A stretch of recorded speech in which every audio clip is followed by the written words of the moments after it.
Boche Gold and Diamonds. Buy now, pay later. Shoranur urban credit സൊസൈറ്റിയിൽ വ്യാജ സ്വർണം പണയം വെക്കാൻ ശ്രമിച്ച കേസിൽ ഒരാൾ കൂടി അറസ്റ്റിലായി. പെരുമ്പാവൂർ പൊന്നാശ്ശേരി ഫരീദ് കുഞ്ഞിനെയാണ് ഷൊർണൂർ പോലീസ് അറസ്റ്റ് ചെയ്തത്. സംഭവത്തിൽ പാലക്കാട് സ്വദേശികളായ അഫ്സൽ, സിയാദ്, സിക്കന്ദർ, ചളവറ സ്വദേശി മുഹമ്മദ് അലി എന്നിവരെ പോലീസ് മുമ്പേ അറസ്റ്റ് ചെയ്തിരുന്നു. ഇവരിൽ നിന്നും ലഭിച്ച വിവരത്തിന്റെ അടിസ്ഥാനത്തിലാണ് പോലീസ് ഫരീദിലേക്ക് എത്തിയത്. ഇയാൾ മുമ്പും ഇത്തരത്തിൽ നിരവധി ആളുകൾക്ക് മുക്കുപണ്ടം എത്തിച്ചു നൽകിയതായി പോലീസ് കണ്ടെത്തി.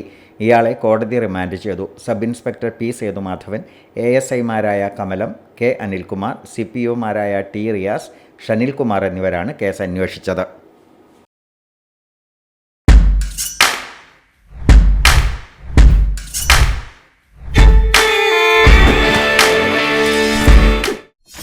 .view ന്യൂസ്, കാഴ്ചകളാണ് ലോകം, കണ്ടു തുടങ്ങുക.